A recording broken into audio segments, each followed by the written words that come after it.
Right. Good morning to you all. Thank you for coming along this morning. My name is Kevin Parker. I'm going to talk to you today about innovation skills for chemists. Okay? And what I'm going to do to start with is to take you back just over 100 years.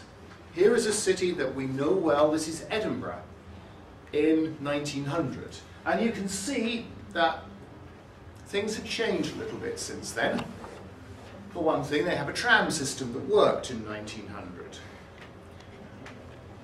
But let's have a think about the years between 1900 and 2012. What have been the things that have actually changed people's lives?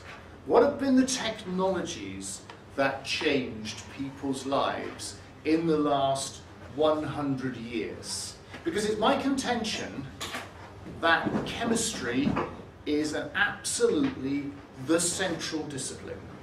I trained as a chemist, I have a degree in chemistry, I have a PhD in chemistry, and in my view, chemistry was the discipline that did most to change the world in the 20th century. And I think it's going to be the discipline that changes the world for the good in the 21st century. So what kind of things, what technologies, what innovations did we not have in 1900 that we do have now? Can anyone think of any? Yeah. Antibiotics. Antibiotics, excellent. Why? Because, why have they changed people's lives? Yeah. Because they're one of the drugs to cure bacterial infection. Yeah. Before about, what, 1950? Thousands or millions of people died of bacterial infections every year. It was quite common for someone to fall over and get a cut and get an infection and die from it sometime later. One of the old firm goalkeepers got bashed in a game of football, and 3 months later he died of a bacterial infection. Tuberculosis, rather romantically called consumption in the 19th and 20th century. Who died of tuberculosis? All the Brontes, George Orwell, most of the Romantic poets. All of that could have been avoided if only antibiotics had been invented sooner. So antibiotics, in fact, arguably the biggest change in people's lives in the last 100 years. You get an ear infection, it hurts, but you're not going to die from it. You can go to the doctor and get a pill. You can get a chest infection, and you can cough a bit, but you're not going to die from it. So antibiotics, an enormous change of the chemical industry, right? Introduced by the chemical industry. An enormous change in people's lives. Good. What else?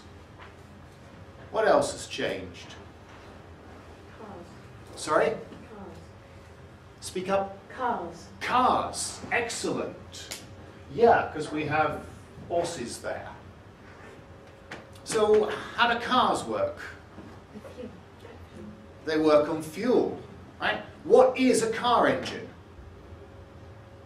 Right? Because we get confused. Those of us who are car enthusiasts, we like to talk about overhead camshafts, 4 valves per cylinder and all that kind of thing. But what essentially is a car engine? What do you do inside a car engine? Combustion. You combust, which is what kind of reaction? Combustion? It's chemistry, isn't it? Yeah? Combustion is a chemical reactor. A car engine is just a chemical reactor. It's a complicated chemical reactor made of bits of metal that moves. But effectively, a car engine is doing chemistry. A lot of the improvements in efficiency about how you react, how you mix the reaction products together. Right? It's chemistry. The development of fuel, the development of high octane fuels, that's all chemistry. And if again we think of the social impact that having personal, private transport and freedom. 100 years ago, people were worried about the influence of the bicycle on sexual morality, because people would be able to go from one village to another, uncontrolled, right? Now we can drive around. The advent of the motor car has been an enormous change. And you could mention the diesel engine, and you could mention trains, and you could mention ships. Does anyone know how most modern ships are driven? They don't use coal anymore. Does anyone know what's in a modern ship? It's a giant diesel engine. It's an absolutely giant diesel engine. It is literally the size of a 2- or 3-story house. The cylinders are big enough to climb inside. And one of the things that those ships do in their ports is they open up the engines and people climb inside the cylinders to clean them out.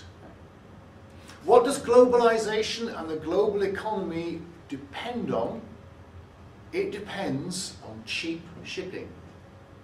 If we have globalization and we buy electric guitars from China and transistor amplifiers from Japan and Malaysia, what underpins all of that? It's cheap shipping. It's the diesel engine in a ship. It's partly cheap because the fuel it burns is absolutely horrible and rubbish. And I could tell you a lot of stories about the work that I used to do working for BP as a lubricants chemist trying to make that stuff work. Okay, so we've got antibiotics, we've got the internal combustion engine, petrol, fuel, all that kind of thing. What else? What's the other big change? Say the second half of the 20th century. It's been a big change. Perhaps the last 10 or 15 years there's been a big change.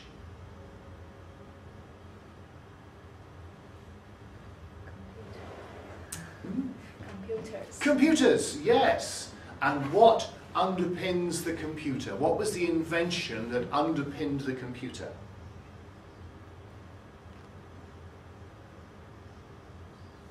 What's inside a computer? There's a chip, isn't there? And what's on the chip? What's the chip made from? Transistors. Transistors, yes. Okay. So one of the key inventions of the 20th century was inventing the transistor, which was a piece of silicon or germanium, which conducted electricity. Who is the transistor invented by? It was invented by a man called William Shockley, who worked for Bell Laboratories. He was a physicist, but there were chemists on the team. Arguably, the invention of the transistor was all about chemistry. Okay, anything else?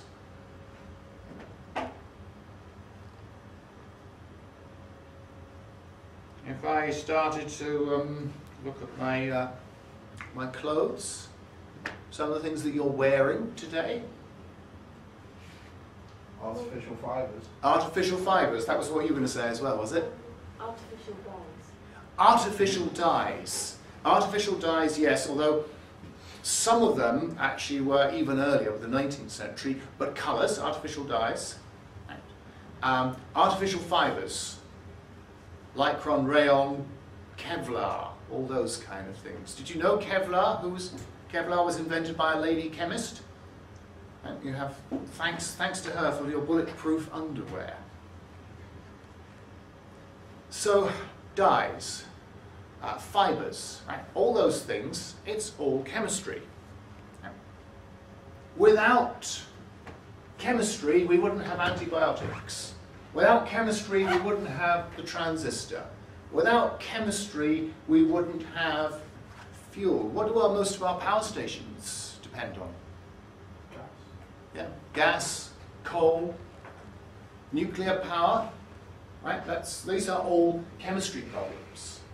And on the top left-hand side, you can see a wonderful slide that combines both the fast car and artificial fibers. So in other words, chemistry was the key science. It's the central science of the 20th century. Why is it going to be the key science of the 21st century? What are some of the things, what are some of the issues facing the world at the moment? What would you say are some of the main problems in the world at the moment? Global warming, yeah. And what's global warming all about? It's about carbon dioxide and methane, right? 30 years ago, gosh, 30 years ago, in the 1970s and 1980s, there was a bright young chemistry lecturer here called Robert Donovan, and he's still on the staff. And Bob, as we called him because he was quite young in those days, was doing this slightly abstract science where he was reacting one molecule with another molecule to see what happened. And most of us students thought, well, that's quite clever, but what's that, you know, why is that at all relevant and at all interesting? Have any of you looked at the chemistry, the way that methane is destroyed in the upper atmosphere? Now, that kind of work is really, really important now. I mean, one of the things that we do know about global warming is that carbon dioxide has an important role. One of the other things we do know is that methane has an important role. One of the areas where, as I understand it, there's still quite a lot of uncertainty is if you let a lot of methane into the atmosphere, supposing all of the tundra melts in Russia, supposing we have methane from gas hydrates, what will that do to the climate? How fast will that actually go away? So global warming and energy, I think the two are absolutely interlinked, and that's chemistry. What else?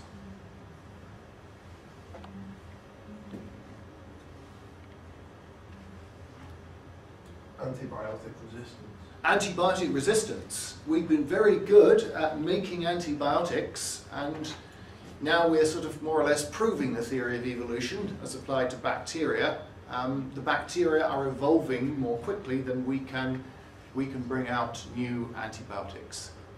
Actually, one of the things that really worries me about global warming is there has been a tendency, as climates get warmer, for diseases that were tropical diseases to spread to temperate countries, where there may or may not be resistance. I think the big sort of scary downside of global warming will be some kind of disease spread. Okay, that's good. What else? What about this picture here? Water. Why is water important? There is little water in the world. Sorry? There's only there is not enough water. There's not enough water in the world, okay? And there are parts of the world, economically very important parts of the world, where there is not enough water. A lot of the conflict in the Middle East, especially in Palestine, is basically about who gets the water. A lot of the technical problem is there is a lot of water in the world, but most of it is salt water and contaminated. If you like, one of the main problems of the world is it's expensive to boil water. Right? Water has such a high heat capacity, such a high heat of vaporization, it's difficult to boil water. We could boil down, we could summarize a lot of the world's problems in that simple statement. How could we make more clean water? And that's a really big one. Yeah. Anything else? Alternative energy sources. Yeah, what sort of things do you have in mind? Improved batteries. Yep. Solar Batteries. Yep. Batteries, that's chemistry. Solar power, that's chemistry. And look, there was in my first of my list. Rare earth magnets. You heard of samarium magnets in all your headphones? Right? There's something else where they're important. Photovoltaics, carbon capture, power transmission. Building better cables. Right? We go to quite a lot of time and trouble to make electricity power stations, and then we send the electricity around the country on big cables. How much of the electricity is wasted? It's about 10%, at least. About 10% of all the electricity we generate goes to warming cables. The birds like it, it's why they sit on the cables. There's a thing called the skin effect, which is a chemical physical effect, which means as the wires get thicker and thicker, you don't get the proportional increase in power transmission. All of the current tends to go on the edge of the metal, not through the core. Building insulation, really simple one. Where does most of Britain's carbon footprint come from? Is it air travel? No. Is it actually cars? No. It's actually from heating and cooling and ventilating buildings. 40% of all of our energy and therefore carbon footprint comes from buildings. So just simple things like better insulation. Right? That's chemistry. Anyone know what this is? This big chemical plant thing in this picture. That's an ammonia plant. Right? And one of the big inventions of the 20th century that we didn't talk about was the ability to make ammonia and nitrogen fertilizers, which therefore led to a huge increase in agricultural productivity. Why is that still an issue for the 21st century? Because we still need more ammonia. It's still an issue because actually this is pretty offensive to us chemists. We should hang our heads in shame, right? Because we think we're good at chemistry. We can react nitrogen with hydrogen in a plant like that at 500 degrees, at about 300 atmospheres. The wall thickness of the reactor is about that much steel. It's £1 billion to even think about a new nitrogen plant. Why should we be ashamed? Because peas and beans do the same reaction at room temperature in your back garden, right? And there's a whole range of other things that are out there. There's lots of natural gas in the world and it's not usable because it's difficult to transport. The major clothing fabric is cotton. Have a look at the environmental impact and the pesticides used in cotton growing. All these things, I submit, are chemistry. These are all opportunities for people like you to use your chemistry to change the world, okay? So, let's go back to commercial ideas. Typically, I spend quite a lot of my time doing odd bits of consultancy work, universities, companies, people like that. What's the kind of project I sometimes get asked, or very often get asked to do? Someone comes to me and says, Kevin, we've invented this. Do you think anyone wants it? People last year said, we've got a way of detecting DNA in animal droppings. Do you think anyone wants that, and why? Right? This is my life. It's very interesting, if you like.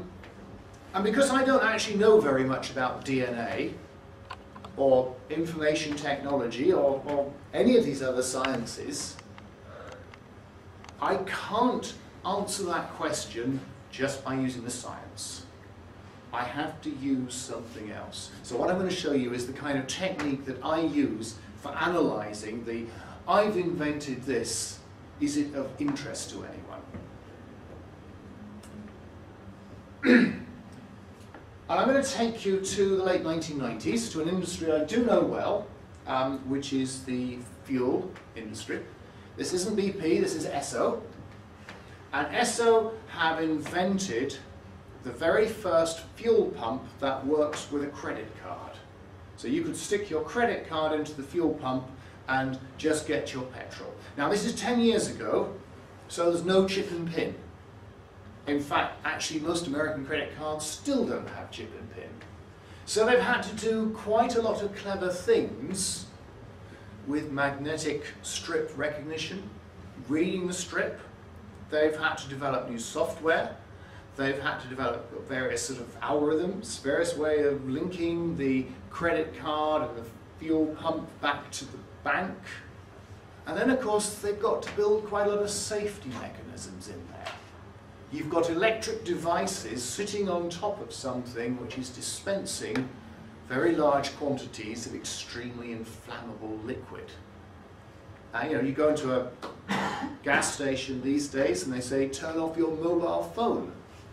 As if that'll make a lot of difference. And then here they are, putting a credit card reader actually in the fuel pump. So, my question to you is this. Having done all that hard technical work in order to make that invention, they then had a marketing campaign. They had TV advertisements. My question is this. What did they actually put in their TV ads? What things did they talk about in their TV ads? Something that will emotionally affect the people that will watch it. The what, sorry? Emotionally affect them. The emotional effect. What do you mean by the emotional effect? Something that will make people, like, I don't know, affect them inside their soul. I don't know, something. Yeah. Okay, you're kind of getting there. Anyone else? So it's time saving. Time saving. Yeah, okay. Good. Time saving, that's a possibility. Anything else? Okay. Let's have a look. And let's hope this works. Let's see if we can play this ad. There's little comments along the bottom that you should be able to read, but I'll read them out for you anyway.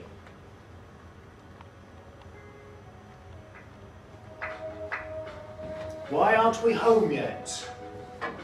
We'll be late for my favourite show. I love that purple dinosaur. I'm going to marry him. If I miss his show, Dad will be sorry.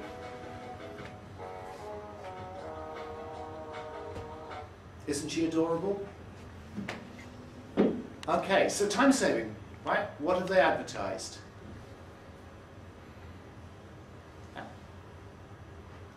What have they said? You were both right? Because they've linked the time saving with what? With your emotional, yeah. They pick out a particular example of when a dad would absolutely not want to be late. So they're trying to pick up a particular situation where it's really, really valuable to save time. Did they talk about the software? Did they talk about the algorithms? The magnetic strip record? Any of the clever work? No, they didn't. What they're talking about is what the technology does, not how it works. And the advertising industry has this interesting and useful distinction. It distinguishes the what and how a product is made, which they call its features, from what it does for the customers, its benefits. So you can take a statement that says something like this: my PC has a 2 gigahertz chip, that's a feature. What's the benefit? Oh, I can run the latest computer game on that. Death Star 3, Street Fighting Killer Man 4. Hey, and I can do it at the same time as having Word and Excel open in another window, so my boss doesn't know I'm playing Death Star 3. I once worked for a computer games company. It was hilarious because they were all sitting there playing computer games. It was impossible to tell who was working and who was just goofing off. My car has 7 seats. That's a feature. My car does have 7 seats. What's the benefit? Well, I have 3 children. I can take the kids and all their friends and all their stuff and get it in the car. And because my car has 3 rows of seats, I can put one child in the back, one in the middle, one in the front, and they don't fight. That's the benefit. It's probably not a benefit to many of you because I don't think that many of you have 3 children. My consultant has degrees from Harvard and Cambridge. You all see this in advertising material, don't you? Is that a benefit? No, it's not. It's a feature. What's the benefit? Well, perhaps he can treat my cancer. My skincare product has active protein biomolecules. What's the benefit? Well, people think I'm still attractive, despite the grey hair. Right? In other words, the message of the advertising industry is you advertise, you identify the benefits, not the features, and you advertise the benefits, not the features. Yeah. And that's important. So I've got 4 case studies just to briefly walk through. I'm going to talk about the invention of the transistor. I'm going to talk about a cutting fluid, positron tomography, and I'm going to talk about the 1960s. And we're going to look for the benefits, because there are 4 generic benefits that you can look for. And this is a useful thing to understand. We talked a little bit about the transistor. Invented by Bell Laboratories in 1950, what they wanted to do was make telephone systems work faster. In the old black and white movies, you'll sometimes see telephone operators switching people manually through. The transistor was designed by Bell Labs to do automated switching. That is the prototype on the left. It's a great hunk of, I think, germanium crystal. And it evolved to that. That's an individual transistor. And now we can put thousands, if not millions of transistors on one individual piece of silicon. We call that silicon chip. That's in our computers. Bell Labs invented this thing. Does anyone know what it replaced? Are there any electric guitar players in the audience? Are there any hi-fi enthusiasts? No. So the transistor replaced a thing called the thermionic valve. That thing on the left, it looks like a light bulb with more bits inside it. A triode valve or a pentode valve. Up until about 1950, that's what radios had inside them. I mention electric guitarists because the major application for valve amplifiers these days is still in electric guitar amps. Electric guitarists like the way that valve amps distort when they turn the volume up to 10 or 11. The thermionic valve is a big thing like a light bulb. It's on a metal frame, and in particular, it draws a lot of current. You've got to make all this as hot as a light bulb before it starts to work. So what you have is a radio like this with one of these, a mains lead. And I remember going to my granny's house in the early 1960s, and she had a big radio like that with valves in. It was the centerpiece of the family. And you'd switch this thing on, there'd be a big boom through the speakers. And after a minute or 2 minutes, it would start to glow. These things glow white or red or white hot. And you get heat coming off it. And then you could listen to one of, there were probably only about 3 radio stations. So one company took the transistor and built a radio with transistors in it. There it is. One of the first, and it had great sound. And it was about this big. And it was kind of portable because it's got a handle, but actually most of the time it still had one of these. It still had a mains lead. And yeah, they sold a few thousand of them. But there was another man in Japan who said, hey, this transistor is quite interesting. Because one of the things about the transistor is it doesn't need lots of electric current. One of the things about the transistor is I could build something that just requires batteries. And that was his first product. It was called Akio Morita. He called his company Sony because he didn't want it to sound too Japanese. This being only about 10 or 11 years after Pearl Harbor. But by the end of the 1950s, he's selling hundreds of thousands, if not millions, of these things. So what's the first benefit? What's he done? Made it smaller. He's made it smaller, yep. Made it portable. He's made it portable, and why is portability a benefit? So you can take it with you like in the car or... Yeah. Go Before this, we didn't have portable music.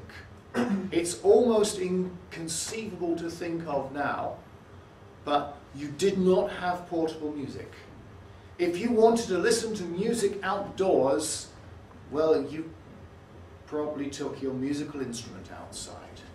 Most parks in Britain have bandstands where you could go and listen to concerts of people playing usually trumpets and trombones to make enough noise. In Scotland, we invented the bagpipe, you know, just so we could have something that makes a lot of noise outdoors. So portability is one big benefit. There's another benefit as well.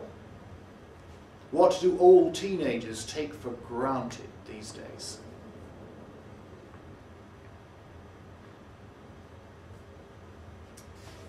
One of the things about this was it was cheap. This was a big expensive thing. You had one per family. It was the family radio. Here, you could have, well, your teenage daughter could have her own transistor radio. Your son could have their own transistor radio. In other words, it's the transistor radio that stops teenagers from having to listen to their parents' music. Right? Before 1955, you had to listen to your parents' music all the time. How bad was that? Is it a coincidence that we suddenly get the explosion in rock and roll and teenage music just as this is invented? So, benefit number one. The invention was the transistor. The innovation was making a small, portable music player. Benefit number one is being able to do something really new and exciting for people. We couldn't do that before. Wow, this lets us do that. This lets us have musical choice. This lets us have portability. And Sony, you know, repeated that trick several times. The portable cassette player, the portable CD player, and of course they were tricked or stumped by Apple inventing the iPod. But that, you know, portability, innovation there is from something new for the users, something new for the customers. Okay. All right, number two, a cutting fluid. A cutting fluid is an example of chemistry. A cutting fluid is that stuff there that's spraying onto a piece of metal while we cut it. The machine tool industry, whenever we make things out of metal, we have things called lathes, we have milling machines, we have cutting machines, we have drilling machines, and almost always there is a chemical substance, a chemical fluid called a cutting fluid, sprayed at the material. You'll often see pictures of this You know, when on the news the government will say something like industry figures show industry is slowing down, and they'll show something like this process, and they'll show the lathes turning less quickly. Okay, so following statements. Our machine tool cutting fluid uses caprylic acid as an anti-wear additive. Is that a feature or is that a benefit? That's a feature. Good. Our cutting fluid helps machine steel to a surface roughness controlled to within 10 microns of tolerance. So if you looked at the surface of the metal under a microscope, it would have a little bit of irregularity, but it would be less than 10 microns. Is that a feature or a benefit? That's still a feature, okay? If I do this to engineers and metallurgists, they're already jumping up and down at this point, but it's still a feature. Our cutting fluid lets a major prestige car manufacturer finish the cylinder bores on its engines without the need for an expensive extra honing stage. Is that a benefit yet? That's a benefit, yeah? Our cutting fluid saves one extra stage of rework at the cylinder boring centre at the Jaguar engine plant. This could save Jaguar $2.5 million a year. It achieves this because its use of caprylic acid as an anti-wear additive gives very good surface finishes on machined tools, on machined steel surfaces. Benefit number 2 is something which saves the customer money. And in particular, saves ongoing costs. Jaguar will save that money every year into the future. They spend a little bit of money now buying our stuff, but they have ongoing savings. Right. Benefit number 2 is saving money.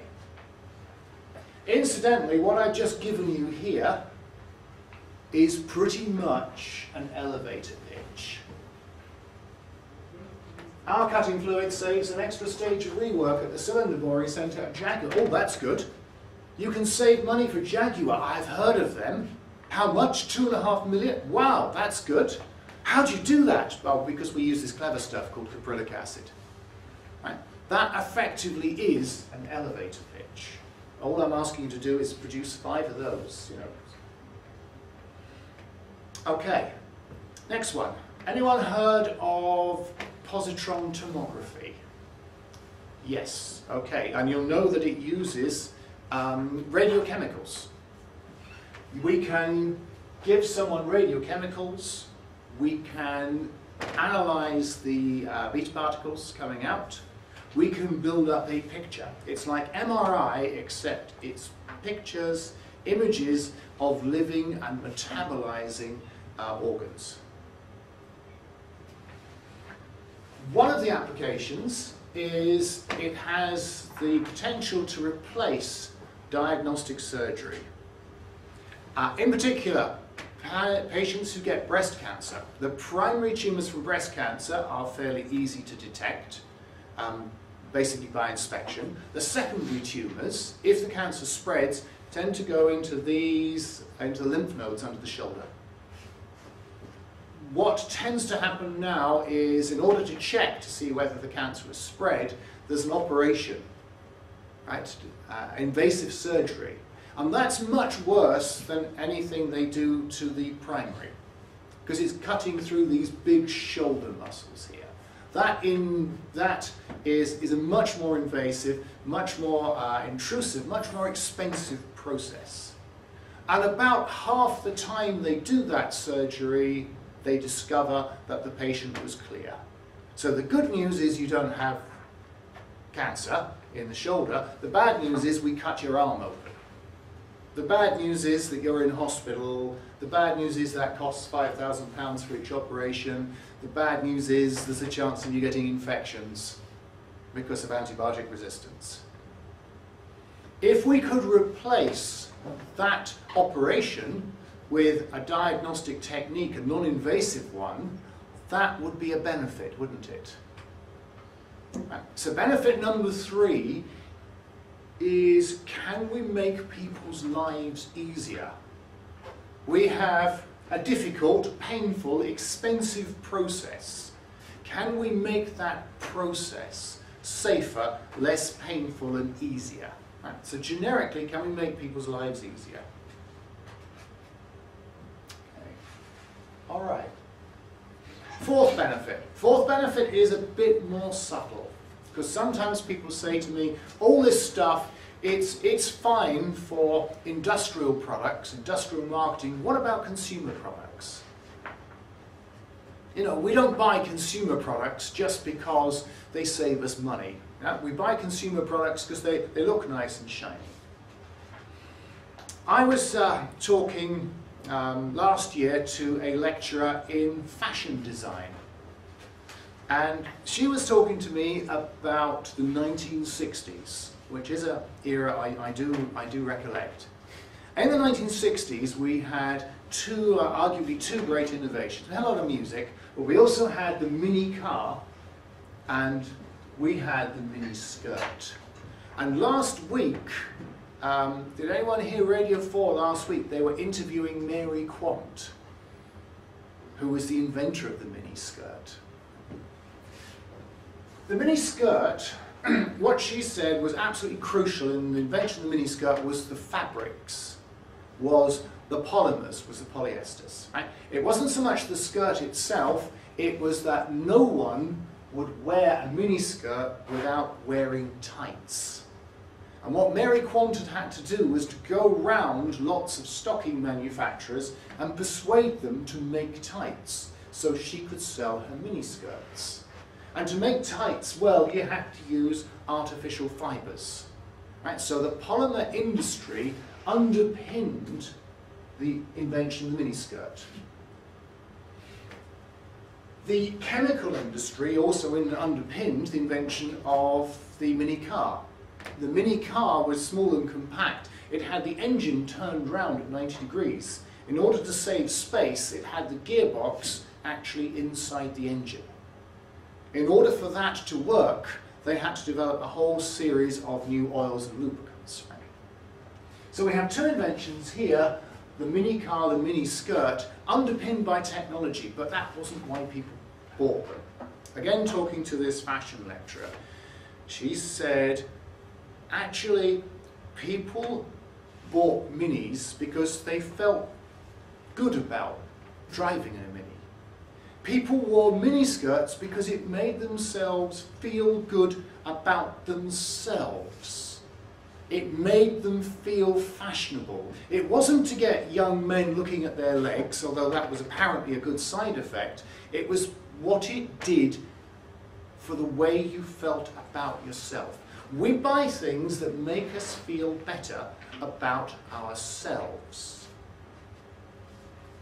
And that's really interesting, because I was then reading about some people at the absolute opposite end of the commercial academic spectrum. And I was reading quotes about Charles Darwin. More than any other scientist, Charles Darwin changed the way that we view the world. The contributions made by Rosalind Franklin, which enabled us to uncover the structure and behaviour of DNA, mean that we've come to understand more about ourselves, where we've been and what tomorrow will bring. The most enduring change brought by Einstein's work was to shake our sense of certainty. These are possibly the three big advances in science that everyone knows about. Right? They don't really know very much about Einstein or Darwin or DNA, but they've heard of it, and what it has done in each case is to change the way we think about the world, change the way we think about ourselves. If any of you are doing research projects and want to think of impact, there's part of your answer. Will my research project change the way that we think about ourselves in relation to the world? So we have benefit number 4, the intangible benefit. We're interested in things which make us feel better about ourselves, fashionable items, or make us change the way we think about ourselves. And that benefit encompasses everything from scientific theories, actually to works of art as well, but to commercial goods.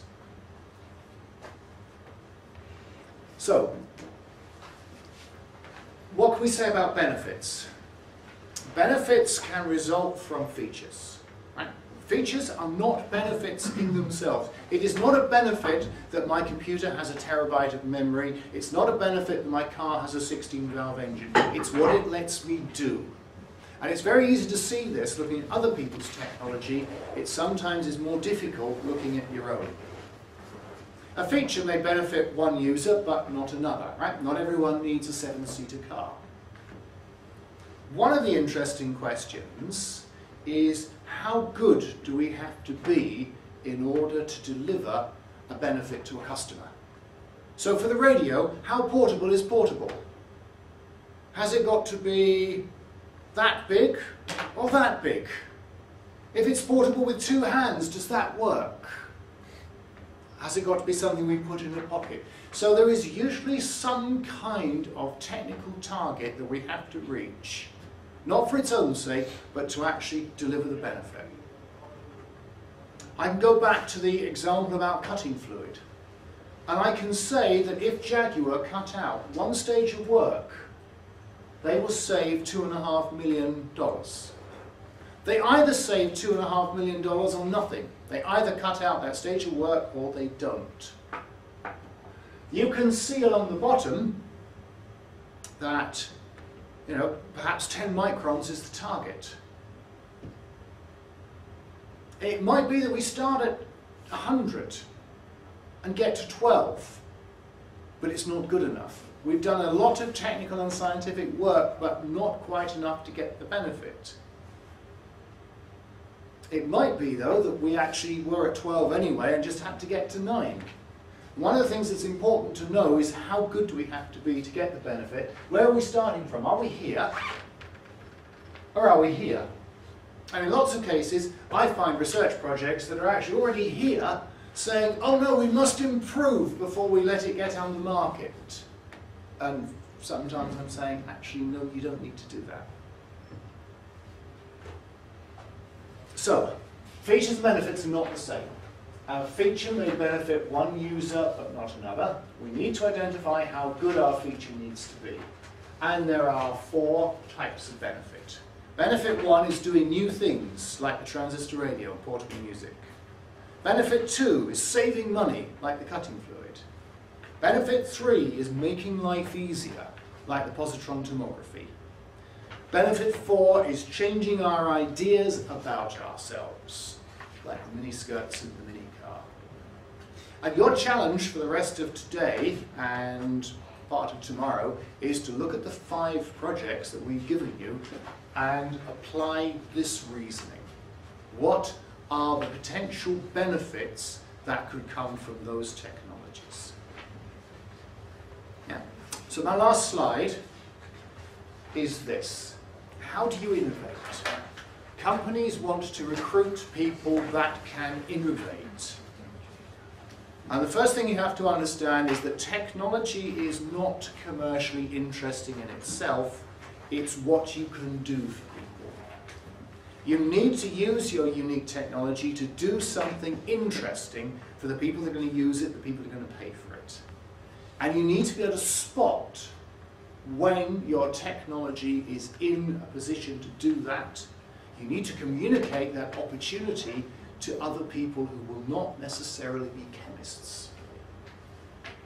And what kind of things are interesting to customers, to politicians, to the general public? It's stuff like this. Yeah, it's those benefits. Hey, that's new, that's really exciting. Oh, that's great, that saves me a lot of money. That's so much easier to do it that way. Oh, that's really interesting. And one of the things you want to remember is this for commercial success. Someone with money, someone with a problem is actually an opportunity for you.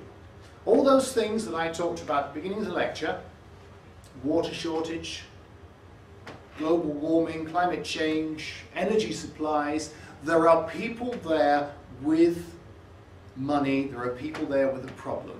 And whenever there is someone with a problem, that's an opportunity for us. I used to have a boss at BP who would go along walking through our offices saying, there's no such thing as problems. There's only opportunities, Kevin. And one evening I found him at 6 o'clock on a Friday, sitting in his desk, looking like this. I said, "What's the trouble, Ross?" He said, "I've got an insoluble opportunity on my hands." Okay, so that's innovation. That's, I hope, being interesting. That, I hope, will start you off on your task for the rest of today and tomorrow morning. Thank you.